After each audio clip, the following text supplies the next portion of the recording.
నమస్తే. మీరు చూస్తుంది సుమన్ టీవీ. నేను మీ కీర్తి. సెప్టెంబర్ 16 తారీఖు నుంచి 30 తారీఖు వరకు ఏ రాశుల వారికి ఏ విధంగా ఉండబోతుందో మనకు తెలియజేయడానికి ప్రముఖ ఆస్ట్రాలజర్ బ్రహ్మశ్రీ నందిమట్ల శ్రీహరి శర్మ గురుగారు ఉన్నారు. నమస్తే గురుగారు. వాగర్థావివ సంపృక్తౌ వాగర్థ ప్రతిపత్తయే జగతః పితరౌ వందే పార్వతీ పరమేశ్వరౌ ఆదిత్యాయ చ సోమాయ మంగళాయ బుధాయ చ గురు శుక్ర శనిభ్యశ్చ రాహవే కేతవే నమః. శృంగేరి జగద్గురు పీఠాధిపతులకి కంచి పీఠాధిపతులకి నమస్కారములు తెలియజేసుకుంటూ కార్యక్రమాన్ని ప్రారంభిద్దాం. గురుగారు, ఈ రోజు తులారాశి వారికి సెప్టెంబర్ 16 నుంచి 30 తారీఖు వరకు ఎలాంటి ఫలితాలు ఇవ్వబోతుందో తెలియజేయండి. సెప్టెంబర్ 16వ తారీఖు నుంచి 30 తారీఖు వరకు తులారాశి వారికి ఏ విధంగా ఉండబోతుందో తెలుసుకునే ముందు గ్రహ సంచారం తెలుసుకుందాం. రాశిలో శుక్రుడు 20వ తారీఖు తర్వాత, ఇక వ్యయమందు 16వ తారీఖు నుంచి రవి 12వ స్థానంలో ఉండడం, లాభస్థానంలో బుధుడు తర్వాత వ్యయస్థానంలోకి రావడం, అలాగే పంచమ స్థానంలో శని వక్రీకరించి రాహువు షష్టమ స్థానంలో, కేతు వ్యయస్థానంలో, గురువు అష్టమ స్థానంలో మరియు కుజుడు నవమ స్థానంలో స్థితి పొంది ఉండడం. ఈ కారణం చేత తులారాశి వారికి ప్రధానంగా రవిగ్రహ మార్పు కొన్ని ఇబ్బందులను తీసుకొని వస్తుంది. ఏమా ఇబ్బందులు అంటే ప్రధానంగా ఉద్యోగ భద్రత అనేటువంటిది ఉండదు. ఉద్యోగంలో అధికారుల యొక్క ఆగ్రహానికి గురయ్యేటువంటి అవకాశాలు ఉంటాయి. తోటి ఉద్యోగస్తులు సహాయ సహకారాలు లేకపోవడము, మీ పనిలో మీకు ఒత్తిడి పెరగడము, తద్వారా మీరు సమస్యల్ని ఎదుర్కొనే అవకాశం ఉంటుంది. అకారణముగా నిందలు పడాల్సినటువంటి పరిస్థితి ఉద్యోగ సంఘంలో ఉంటుంది. ఇక అన్నిటికంటే బదిలీలు ఏర్పడే అవకాశాలు కూడా గోచరమవుతున్నాయి. కాబట్టి ప్రధానంగా ప్రభుత్వ రంగంలో బదిలీలకి ఎదురు చూసేటువంటి వ్యక్తులకి ఇది ఒక వరంగా మారవచ్చు. కాబట్టి యోగదాయకమైనటువంటి పరిస్థితి రవి మార్పు వల్ల. అయితే ఒకే చోట ఎక్కువ కాలం పనిచేయాలనుకునేటువంటి వాళ్ళకి మాత్రం ఇది కాస్త ఇబ్బందికర పరిస్థితి అని చెప్పవచ్చు. ఇక ముఖ్యంగా వ్యాపార రంగంలో ఉన్నటువంటి వారు కాస్త నిర్ణయాలు తీసుకోకపోవడమే చాలా మంచిదనే విషయాన్ని గమనించుకోవాలి. కాలం అనుకూలం సరిగ్గా లేనప్పుడు మనం చేసేటువంటి ప్రయత్నాలు ఫలించవు. కాబట్టి మనకు కోరిక ఉంటుంది, ఆశలు ఉంటాయి, ఆశయాలు ఉంటాయి, చేయాలనే ఉత్సాహం ఉంటుంది. కానీ ఎటువంటి ప్రయత్నాలు గ్రహ అనుకూలంగా లేనప్పుడు మనం చేయకుండా ఉండడమే మేలనేటువంటి విషయాన్ని గమనించుకోవాలి.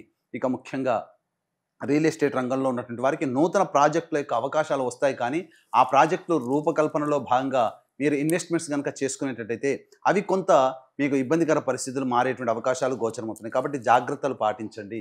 ఇక అన్నిటికంటే ప్రధానముగా ఈ యొక్క కుటుంబ సమస్యల నుంచి మీరు బయటపడతారని చెప్పొచ్చు.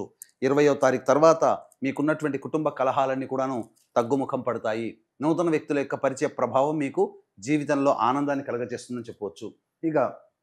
ఇక ప్రధానంగా గమనించుకున్నట్లయితే విద్యార్థులకి చక్కటి విద్యా అవకాశాలు మరియు చేసేటువంటి ప్రతి ప్రయత్నాల్లో మీరు అనుకున్నటువంటి చోట నూతన విద్యా ప్రవేశం అనేటువంటిది జరిగే అవకాశాలు గోచరమవుతున్నాయని చెప్పవచ్చు.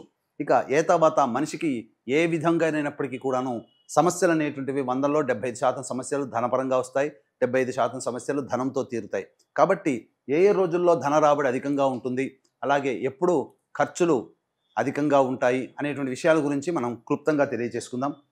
16, 17వ తారీఖులో కనుక చూసుకున్నట్లయితే ప్రధానంగా మనస్సు వికలంగా ఉంటుంది. ఏ పని చేయాలన్నప్పటికీ కూడాను లగ్నము చేయలేకపోతారు. అనగా కన్ఫ్యూజన్ స్టేటస్లో అనేటువంటివి ఉంటాయి. ముఖ్యంగా ఆరోగ్యం పట్ల కూడా శ్రద్ధ వహించాల్సినటువంటి పరిస్థితి, బద్ధకం పెరుగుతుంది. ఇవన్నీ జాగ్రత్తలు మీరు ఈ 16, 17 తారీఖులో కనుక తీసుకున్నట్లయితే కొంతవరకు మీరు అనుకున్నటువంటిది మీరు పనులు పూర్తి చేసుకోవడానికి సుగమం అవుతుంది చెప్పవచ్చు. ఇక 18, 19, 20, 21, 22 ఈ 5 రోజుల పాటు ఆనందదాయకమైనటువంటి పరిస్థితి మీకు గోచరమవుతుంది. ముఖ్యంగా ఈ 18, 19వ తారీఖుల్లో రాని బాకీలు వసూలు అవడము, అవసరానికి మించినటువంటి ఖర్చులు ఏవైనా ఉన్నా ఆ ఖర్చులకి సరిపడా మీకు డబ్బు సమకూరడము ఇవన్నీ జరుగుతాయి. ఇక 20, 21, 22 తారీఖుల్లో మీ జీవిత భాగస్వామి లేదా వ్యాపార భాగస్వామి తీసుకున్న నిర్ణయం వల్ల మీకు ప్రగతి కనిపిస్తుంది. అలాగే ప్రధానంగా వివాహానికి సంబంధించి చేయ ప్రయత్నాల్లో ఉన్నటువంటి వారికి అనుకూలమైనటువంటి పరిస్థితులు, వివాహ నిశ్చయాలు జరిగేటువంటి అవకాశాలు గోచరమవుతున్నాయని చెప్పవచ్చు. ఇక 23, 24వ తారీఖుల్లో కనుక చూసుకున్నట్లయితే తులారాశి వారికి ప్రధానంగా ఎసిడిటీ, ఇండైజెషన్ ప్రాబ్లమ్స్ పెరిగేటువంటి అవకాశాలు ఆరోగ్యపరంగా తీసుకోవాలి. అలాగే ఖర్చులు కూడా అధికంగా ఉండబోతున్నాయి ఈ యొక్క తులారాశి వారికి. అలాగే ఏ పని చేయాలన్నప్పటికీ కూడాను మానసికమైనటువంటి ప్రశాంతత లోపిస్తుంది. ముఖ్యంగా ఇది మీరు గమనించుకోవాలి.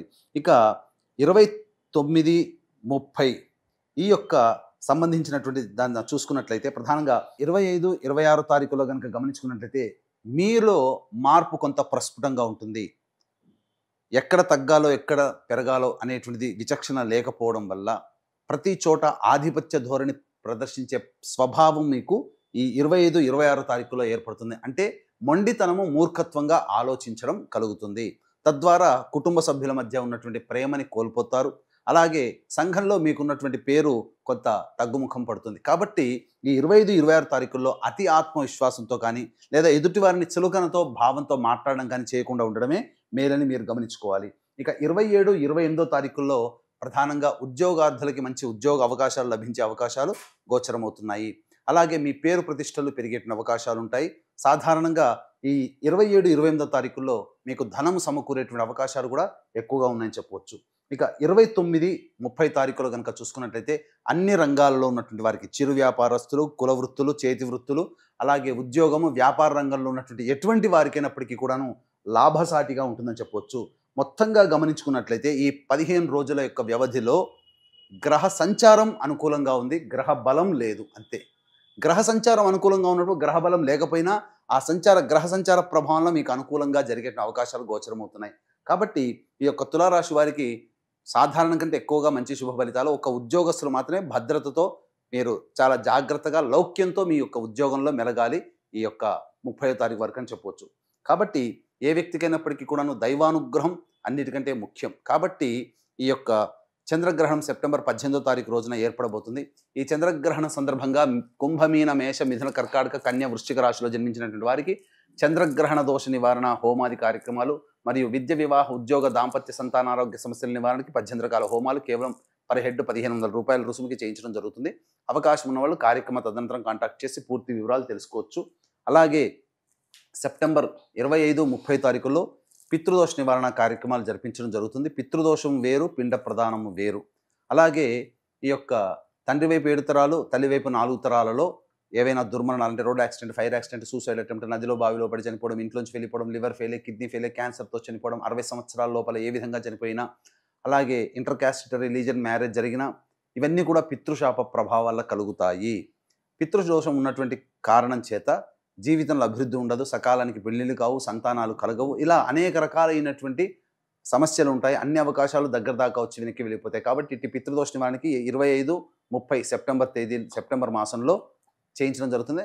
అలాగే రాలేని వాళ్ళ కోసం బ్రాహ్మణుని కర్తగా పెట్టి చేయించడం జరుగుతుంది. అవకాశం ఉన్న వాళ్ళు కార్యక్రమం తదనంతరం కాంటాక్ట్ చేసి పూర్తి వివరాలు తెలుసుకోవచ్చు. రైట్ గురుగారు, మరి తులారాశి వారికి ఎలాంటి రెమెడీస్ తెలియజేస్తారు? తులారాశి వారు ప్రతిరోజు కూడాను గరికతో గణపతికి అష్టోత్తర పూజ చేసి చిన్న బెల్లం ముద్ద నైవేద్యంగా పెట్టండి. బుధవారం రోజున గణపతి దేవాలయంలో అర్చనాభిషేకాదులు జరిపించుకోండి. సర్వ సమస్యలు తీరిపోతాయని చెప్పవచ్చు. అలాగే ఇవి మనం చెప్పుకునేటువంటి ఫలితాలు గోచార రీత్యా మీ యొక్క జన్మ రాశిని అనుసరించి జన్మించినటువంటి సమయాన్ని బట్టి జన్మ కుండలి ఉంటుంది. మీరు సమస్యలు అధికంగా ఉన్నాయనంటే జన్మకుండలి దగ్గరలోని మంచి ఉపాసనా పరులైనటువంటి జ్యోతిష్యుని సంప్రదించి వారి సలహాలు, సూచనలు పాటించినట్లయితే ఇంకా సమస్యల నుంచి మీరు బయటపడతారని చెప్పవచ్చు. చాలా సంతోషం గురుగారు, ధన్యవాదాలు. సర్వం శ్రీ ఉమామహేశ్వర పరబ్రహ్మార్పణమస్తు.